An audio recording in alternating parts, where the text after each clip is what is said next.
Hoy voy a continuar con el tema del tiempo y el espacio que inicié el otro día. En esta charla me voy a referir en realidad al tiempo y en otra al espacio. Como ya les había dicho, el tema del orden en el tiempo y el espacio es bastante extenso, en mi opinión. Es bastante extenso y es bastante importante esto de ordenarnos en el tiempo y el espacio, y también hablar de qué papel o rol o cómo juega la Eucaristía en este orden. El otro día mencioné, por ejemplo, en referencia al tiempo, que la velocidad o el dinamismo del espíritu humano, del alma espiritual, era mayor que de la parte afectiva o psíquica, y que era todavía aún mayor que la del cuerpo. También mencioné que la capacidad de procesar en las distintas áreas daba una sensación de destiempo y desintegración interior. Mi inteligencia comprendía de manera casi inmediata, pero no siempre la afectividad alcanzaba el registro adecuado, así como tampoco el cuerpo, que todavía es más lento. Y de igual modo, así como el cuerpo le cuesta mucho más moverse para comprender por su pesantez, por su masa, también de la misma manera le cuesta frenar cuando ya se movilizó. Una vez que se involucró, al cuerpo le cuesta mucho desentenderse de un problema o de una cuestión. De la misma manera que vemos que en la física hay una inercia, muchas veces vemos que nuestros cuerpos y nuestra psiquis no saben frenar de la misma manera que lo hace el espíritu. La inteligencia y la voluntad dicen, bueno, ya está, este tema ya está. Bueno, ese ya está para nosotros, que parece inmediato, no lo registran también ni la afectividad ni el cuerpo. Ya pasó, esto ya no. Eso lo podemos entender en un plano espiritual, pero no siempre hay una respuesta similar desde las otras áreas, el área afectiva, el área psíquica o el área física, corporal. Y como en la física hay más inercia cuanto más sea la masa y la aceleración. Cuanto más masa y aceleración, también más daño ocasiona si hay un choque. Por ejemplo, un colectivo que viene a 80 km por hora no puede frenar en un metro por la inercia, aun cuando tenga los mejores frenos, porque el colectivo lleva una masa, o tiene una masa, un ómnibus, ¿no?, que continúa el movimiento que traía, y por ahí en un metro no frena. Y si frena, bueno, también la inercia de todo lo que está dentro se moviliza. Alguna vez me contaron que un bebé se cayó de un primer piso y no se hizo nada. Bueno, yo pienso que por milagro, pero también porque la masa era pequeña. No hubo tanta aceleración, y bueno, y el impacto y la consecuencia fue menor. Esto, por supuesto que uno también piensa que es un milagro, ¿no? Pero el tema, yo respeto la naturaleza, así que el tema físico también entra en juego. Para hacer un ejemplo más psicológico, imagínense un vicio. Vamos a poner un chico que tiene una adicción al teléfono y pasa días mirándolo. Y sabe, este saber es por su espíritu, por su inteligencia, que tiene que dejarlo, porque le hace mal. Lo aisló de sus amigos, perdió la fluidez para comunicarse, está distraído en el colegio, se aburre absolutamente con todo, está enojado particularmente con sus padres, se aísla. Es muy difícil que su afectividad, que está fusionada a esta actividad virtual, y que su cuerpo, que siente que descansa mientras está quieto, viendo el celular, lo acepten enseguida. Esto lleva tiempo. Cuando el chico dijo, tengo que dejar el teléfono, bueno, hay que convencer a la parte afectiva y a la parte física. Y que es muy posible que estas dos áreas inferiores se le rebelen y le hagan la guerra al espíritu, a la inteligencia y a la voluntad que quiere parar. de mirar el celular o de enviciarse con un juego, etcétera, etcétera. Cuanto más tiempo pase este chico aumentando, digamos así, la masa de actividad virtual, más le va a costar desapegarse del teléfono. Por eso, si uno ve los tratamientos sobre determinadas adicciones, hay que cortar de cuajo ya y bueno, imponerse todo un tratamiento bastante rígido y duro para evitar que se continúe esta dirección. Hay una guerra a veces entre lo espiritual o el espíritu humano también, sí, dejemos lo sobrenatural, pero también en lo sobrenatural y la afectividad o lo que es o lo físico, lo que sería la carne en lo espiritual, ¿no? En Gálatas San Pablo dice, por supuesto en un plano sobrenatural, pero bien vale para lo natural, pues la carne tiene apetencias contrarias al espíritu y el espíritu contrarias a la carne, como que son entre sí antagónicos, de forma que no hacéis lo que quisierais. Como ven, ¿no? El mundo te llena de cosas, el demonio te distrae, el pecado te desintegra, y los tres luchan contra el espíritu. Y si el espíritu humano no está con Dios, esta guerra se hace bastante desigual, porque es como si tres se enfrentaran contra uno y ese uno fuese muy pequeño. Con respecto al tiempo, el Padre Pío decía: qué precioso es el tiempo. Felices los que saben aprovecharlo, porque todos en el día del juicio tendremos que dar cuenta rigurosísima de ello al Juez Supremo. O, si todos llegasen a comprender el valor del tiempo, seguro que se esforzarían por usarlo de forma digna. En mi opinión, ya saben, la forma más digna de ganar tiempo o de pasar el tiempo o de vivir el tiempo es cuando hacemos adoración eucarística o cuando tomamos la comunión sacramental. También con respecto al tiempo, en otra charla hablé de lo que yo llamo los planos temporales de la terapia, ¿no? El paciente que viene a terapia con todas sus edades, ¿no? Con todos sus tiempos interiores. Algunos no lo suficientemente elaborados, llorados, madurados, vividos, plenos, aprovechados, etcétera, etcétera. Todos tenemos realidades de diferentes momentos de la historia para elaborar, que nos quedaron como inconclusos. Voy a poner un ejemplo personal que puede traer claridad, ¿no? Cuando yo a los 20 años y pico, empecé a hacer terapia, lo último que pensaba era en ser psicólogo, ¿no? En ese momento, hasta me parecía que la terapia era algo medio de chanta, no le veía. Pero bueno, tuve que empezar. Y surgió un dolor que tenía reprimido de la muerte de mi papá. Papá se había callado hasta que, y todo lo relacionado a él estaba como mudo, callado, o se fue silenciando con el correr de los años y hasta desaparecer, ¿no? Pero quedó ahí como latiendo, ¿no? Y bueno, eso evidentemente tenía su consecuencia. Y bueno, cuando me di cuenta de que no había realizado un duelo adecuado, me di cuenta también que caminaba.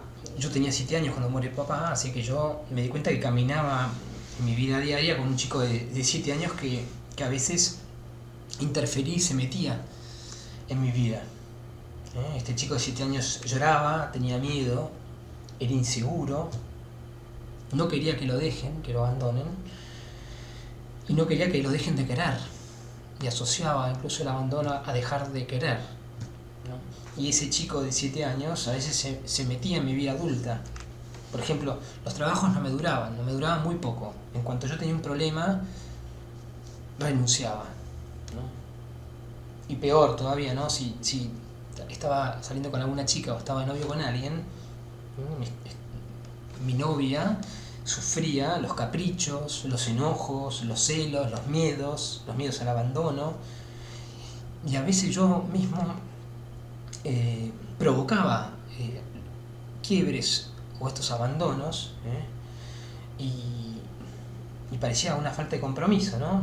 Bueno, acá se ve como la falta de una elaboración de un duelo y la falta de madurez, o sea, cuestiones de otras edades que yo no había terminado de tramitar, interferían y hacían muchísimo daño, no solamente a mí mismo, principalmente a los demás, ¿no? Claro, uno piensa razonablemente que un chico de 7 años no puede trabajar, un chico de 7 años no puede estar de novio. Pero bueno, a veces era lo que sucedía. Así que bueno, en la terapia uno relee su historia con el terapeuta y va cerrando capítulos, los va asumiendo y los libera al darles este cierre. Para poner otro ejemplo de cómo funciona también la psiquis en relación con el tiempo, imagínense que yo agarro y meto un objeto en una bolsa, cualquier objeto. La cierro al vacío y la entierro por unos años, ¿no? Cuando la desentierro, abro esta bolsa y el contenido está intacto como el día en que lo enterré. Está exactamente igual. Así pasa con aspectos no elaborados. A veces, no siempre, cuando se abren o se reabren, uno los vivencia como si fuesen actuales, como si pertenecieran al presente, e incluso los percibe como los percibía en el tiempo que lo enterró. Por ejemplo, alguien que fue maltratado en su infancia, ¿no? Que sufrió un abuso de violencia y no pudo elaborarlo correctamente, por ahí pasan los años y esta persona vuelve a ser maltratada. Cuando vuelve a ser maltratada, actúa y percibe como un niño, como cuando era niño. Le vuelve un miedo sumamente intenso e irracional para la edad que tiene, lo consume una angustia tremenda, y vive la impotencia propia de un niño que no puede defenderse frente a ese abuso de violencia. Podríamos poner otro tipo de abusos también, y bien valdría este ejemplo. Como ven, lo que estoy tratando ahora con estos ejemplos es el tiempo en relación al pasado. Y también con respecto al pasado aparecen los pendientes, las postergaciones de nuestra vida. Y en esta categoría, en relación a los pendientes, entran dos cosas, ¿no? Aquello que ya no podemos hacer ni recuperar, y aquello que todavía podemos realizar. En referencia a armar o ordenar el pasado y elaborarlo, uno se enfrenta la mayor cantidad de veces con la culpa, ¿no? La culpa en función de las consecuencias, y la culpa en función de las consecuencias que esos pendientes ocasionaron.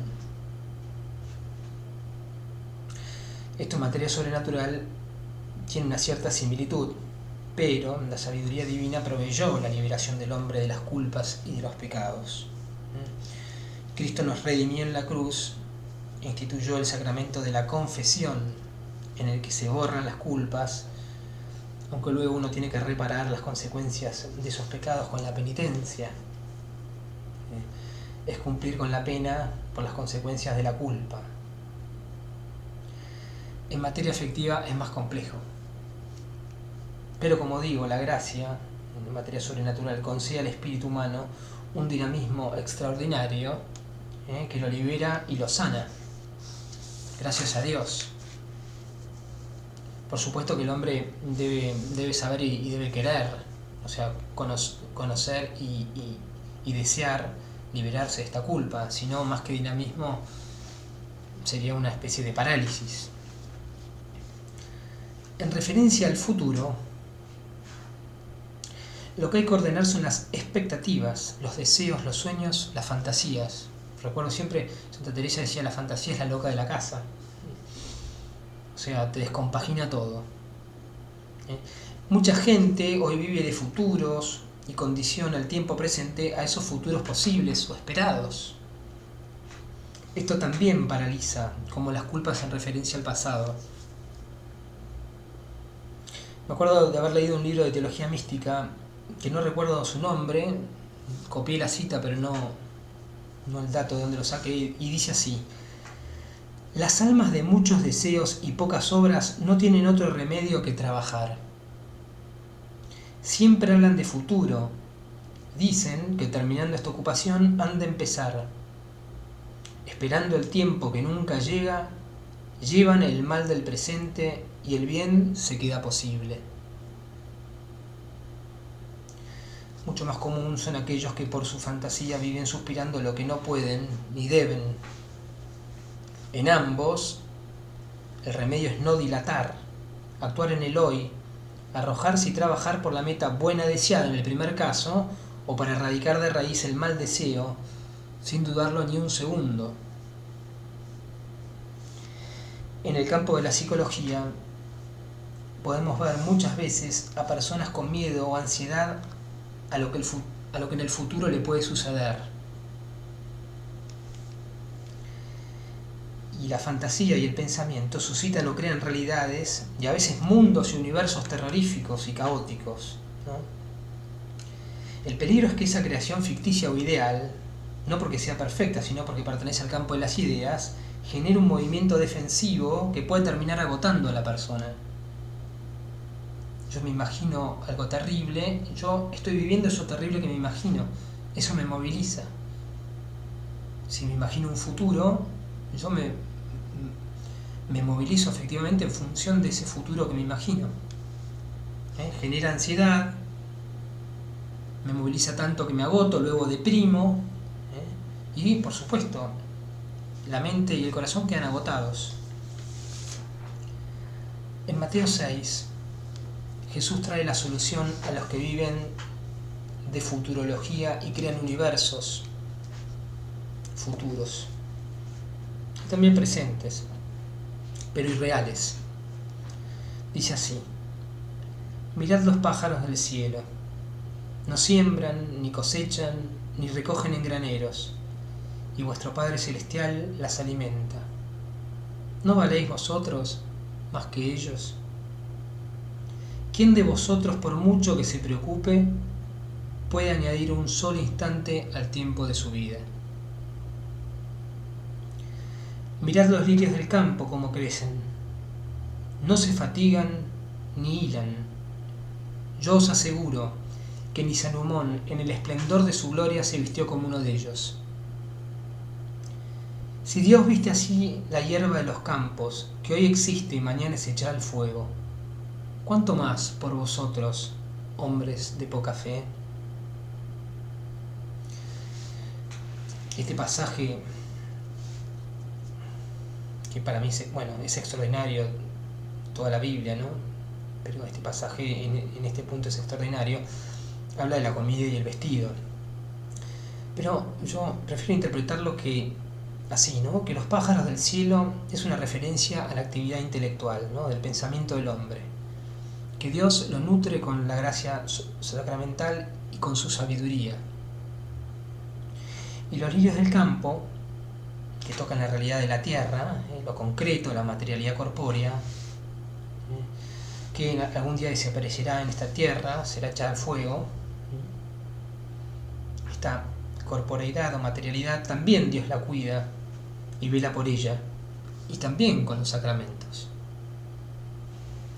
Es como si hiciera referencia a la mente y como si hiciera referencia al cuerpo, a la mente a través de los pájaros y al cuerpo a través de los lirios.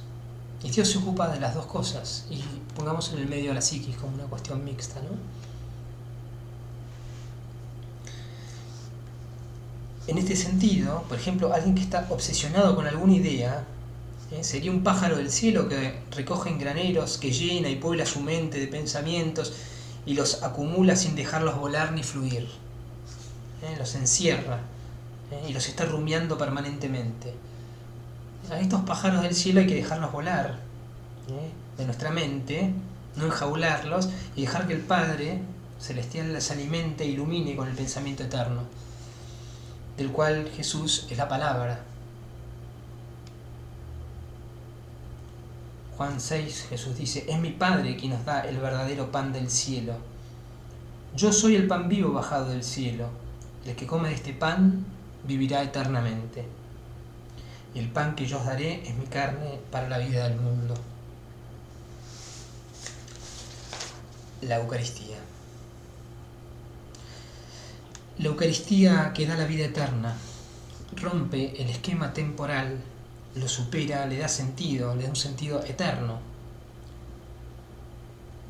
Todo tiene sentido eterno si es en Jesús, superador del tiempo.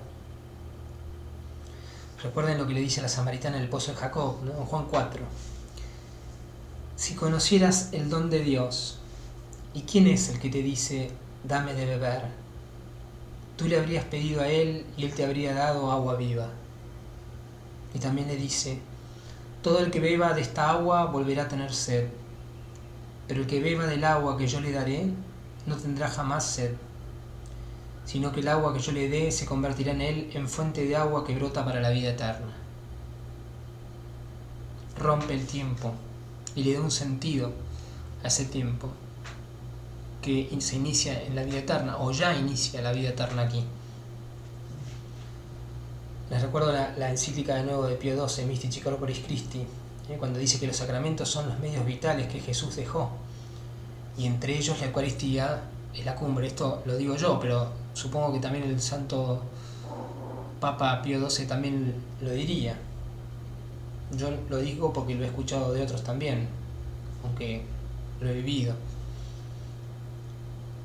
En la Eucaristía, la limitación temporal desaparece, porque tiene una proyección eterna para la vida eterna, y quien participa de ella se eterniza, entra de alguna manera en la eternidad.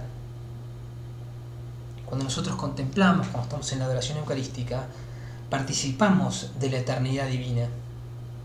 Este tiempo de contemplación es tiempo de Dios, para Dios. Es lo que se llama el Kairos, el tiempo del Señor. En Hebreos 13, San Pablo dice, Jesucristo es el mismo ayer, hoy y siempre. Jesucristo es Dios, o sea, al ser Dios, acto puro, perfección, total, absoluta, en Él todo es eterno. Es más, Él es la eternidad. Eterno en el sentido de inmutable, no muda, no cambia, no hay cambios. Mientras el tiempo sí hace referencia al movimiento y al cambio. La eternidad incluye todos los tiempos, aunque Dios no sufre mudanzas. La mudanza, vuelvo a repetir, es lo propio del tiempo. La eternidad es propio del ser infinito y puro que es Dios. En cambio, en las cosas o seres imperfectos, en nosotros, limitados, la medida es mudable. Esa medida es el tiempo. Cuando una criatura o una cosa se aleja más de esa permanencia en el ser, de esa eternidad que es Dios, más se aparta de la eternidad. A través de la contemplación, nosotros participamos de esa inmutabilidad en el ser de Dios, que imagínense da firmeza, estabilidad, solidez a nuestro propio ser. Este es otro argumento y fundamento de por qué es conveniente la adoración y la comunión eucarística, porque estamos cerca de esa permanencia en el ser inmutable, firme, que es Dios. Y eso, de alguna manera, nos deviene a nosotros. Nosotros, como participamos, nos irradia su inmutabilidad Dios en la adoración eucarística. Pensemos que la Eucaristía es sacramento, nos transmite la vida divina, y esa vida divina es eterna. En la comunión sacramental Dios mismo se nos da y nos sumerge en su eternidad. Qué importante es entonces este tiempo, el Kairos, que nosotros tenemos, el tiempo para Dios o de Dios en nosotros. ¿Por qué? Porque nos transforma. Por eso el tema del tiempo es muy importante, no solamente en terapia, en nuestra vida, pero particularmente de este tiempo, no el cronológico, el kairológico. Entonces el tiempo se transforma y deja de ser cronológico, se vuelve kairológico, tiempo de Dios, del Señor, plenitud de tiempo, tiempo real y perfecto. La hora de Dios. Acuérdense que muchas veces Jesús en el Evangelio dice, mi hora todavía no ha llegado. O mirad que llega la hora y ya ha llegado, que los adoradores adorarán en espíritu y en verdad.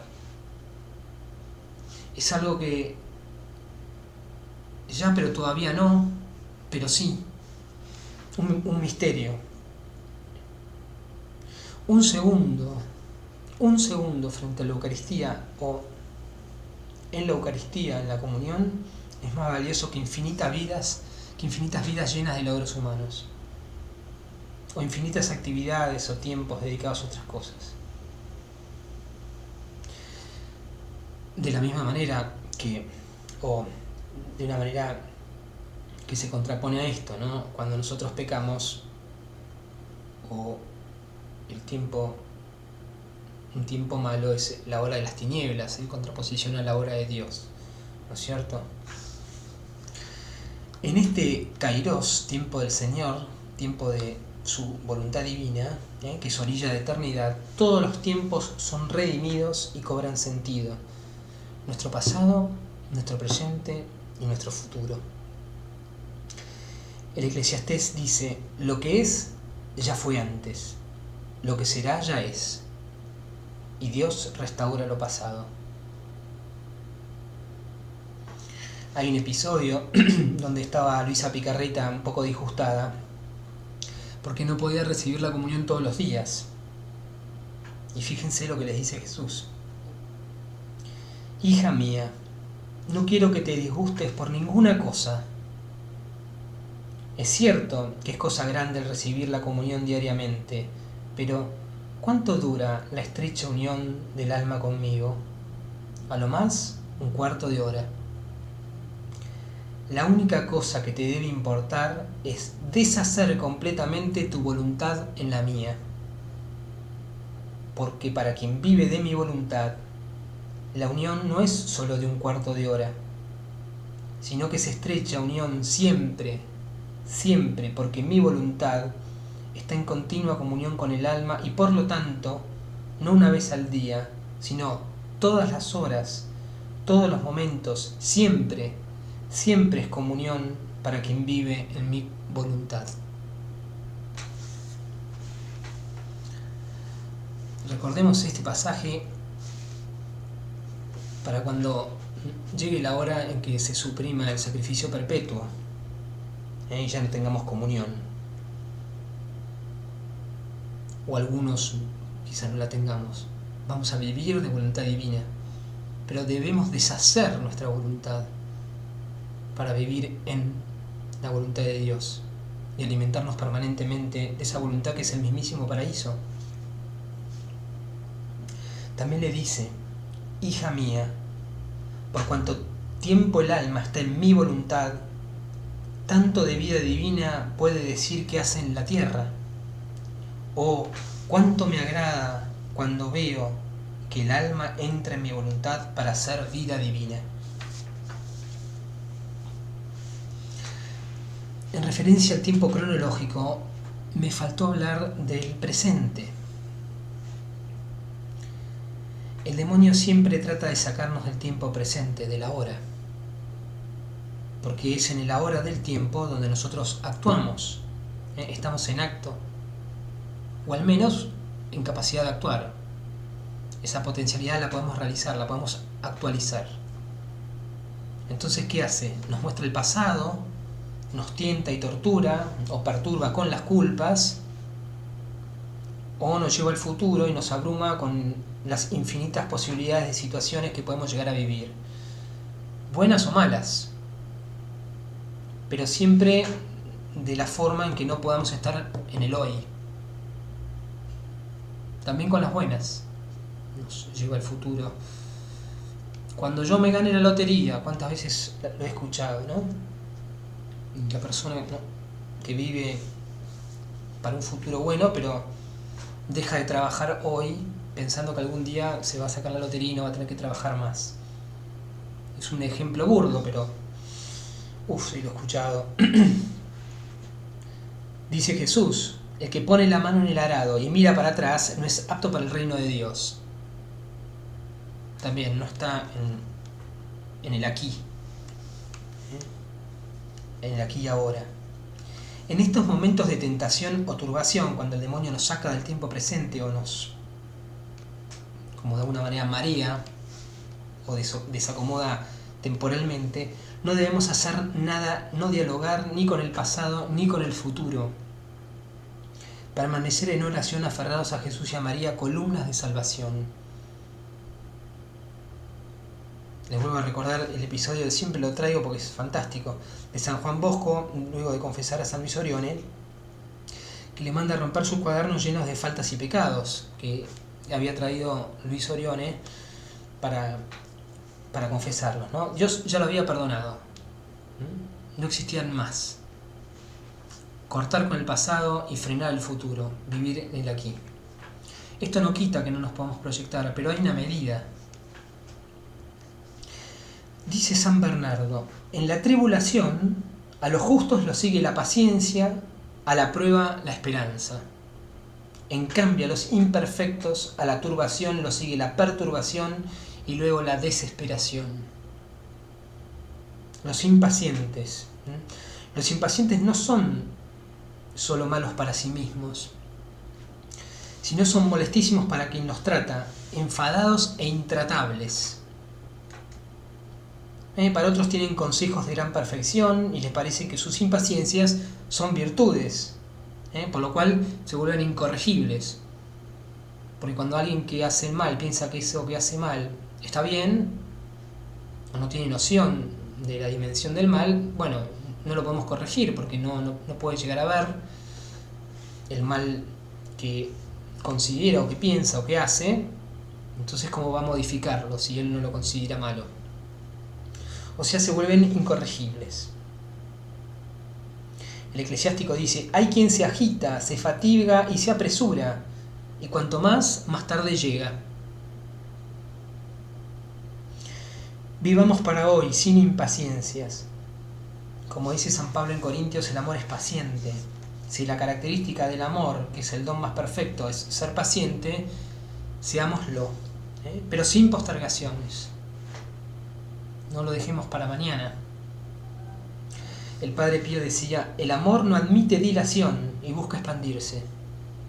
Y San Francisco de Asís, su padre, comencemos hoy, hermanos, a hacer el bien, que hasta ahora no hemos hecho nada. Imagínense si esto decía San Francisco de Asís. ¿Qué nos queda para nosotros, no? Con respecto al tiempo, el Eclesiastés dice, todas las cosas bajo el sol tienen un tiempo y un momento. Hay un tiempo para nacer y un tiempo para morir. Un tiempo para plantar y un tiempo para arrancar lo plantado. Un tiempo para matar y un tiempo para amar. Un tiempo para destruir y un tiempo para construir. Hay un tiempo para llorar y un tiempo para reír. Un tiempo para hacer duelo y un tiempo para bailar. Un tiempo para arrojar piedras y un tiempo para recogerlas. Un tiempo para abrazarse y un tiempo para separarse. Un tiempo para buscar y un tiempo para perder. Un tiempo para guardar y un tiempo para tirar. Un tiempo para rasgar y un tiempo para coser. Un tiempo para callar y un tiempo para hablar. Un tiempo para amar y un tiempo para odiar, un tiempo de guerra y un tiempo de paz. Este texto extraordinario es un compendio perfecto de todas las situaciones que uno vive en la vida y que por supuesto yo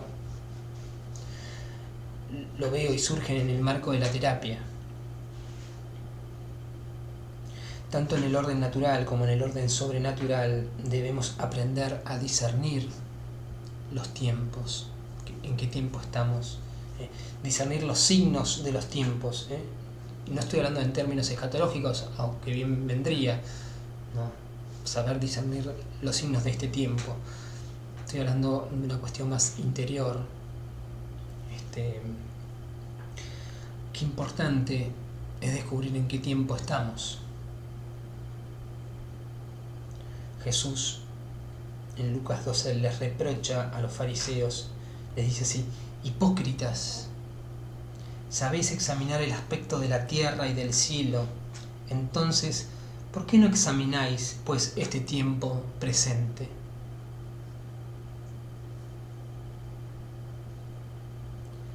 ¿Examinamos nuestro presente?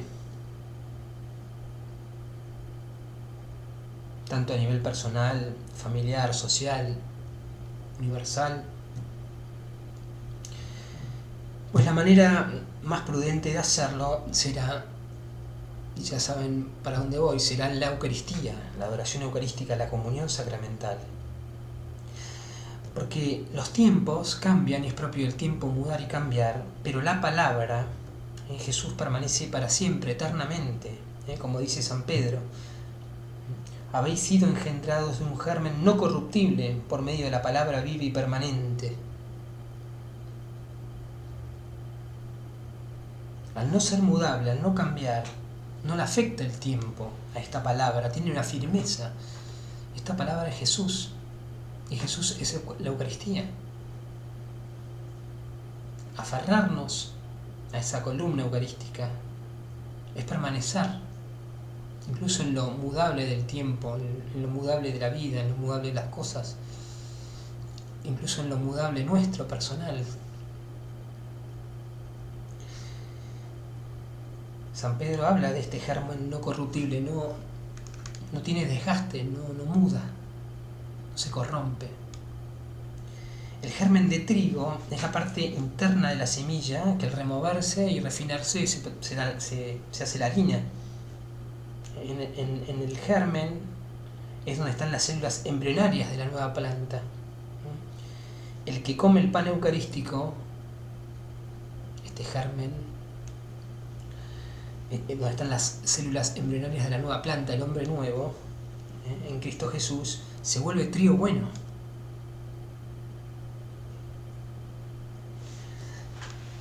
Seamos hijos de la Eucaristía y seamos también Eucaristía para nuestros hermanos. Pidámosle al Señor que nos enseñe cómo ser Eucaristía a nosotros también. Eucaristía en la Eucaristía. La Eucaristía rompe el tiempo e instaura un nuevo tiempo, el del Señor, venciendo incluso a la muerte, en particular pero y especialmente a la muerte que se da por el pecado. En Juan 6, Jesús dice: obrad, no por el alimento perecedero, sino por el alimento que permanece para la vida eterna, que os dará el Hijo del Hombre. O sea, todas nuestras obras tienen que ir en función de adquirir este alimento que permanece para la vida eterna. Permanece en el aquí de la historia, pero es para la vida eterna. Esto es la Eucaristía, este alimento. Y Jesús dice también: el que come mi carne y bebe mi sangre tiene presente vida eterna.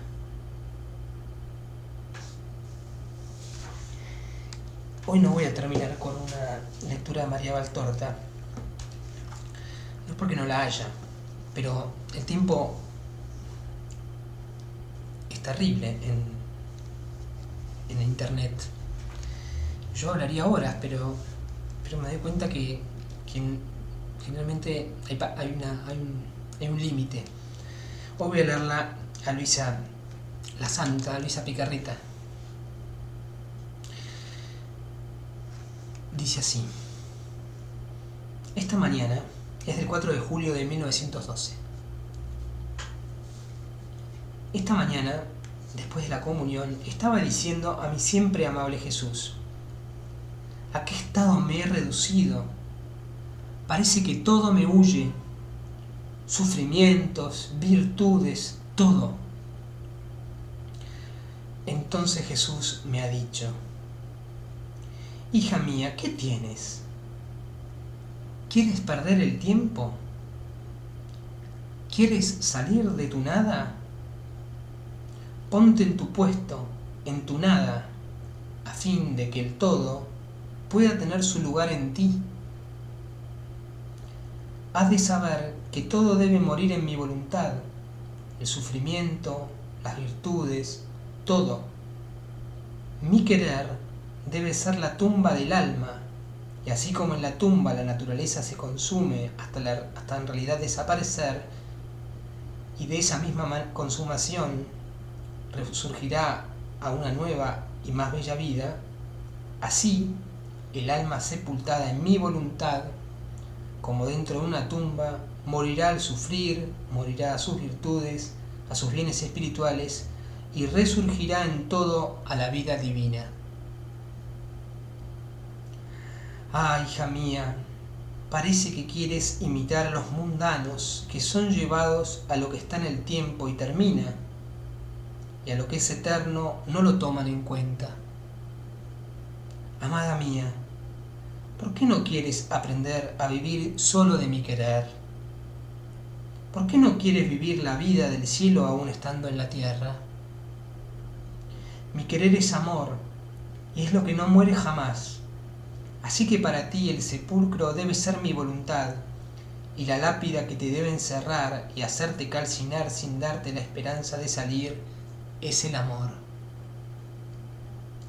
Además, todo pensamiento que se refiere a sí mismo, aún sobre las mismas virtudes, es siempre un ganar para sí mismo y escapa de la vida divina. En cambio, si el alma piensa solo en mí, toma en ella la vida divina, y tomando la vida divina, deja la humana y toma todos los bienes posibles. ¿Nos hemos entendido? Amén.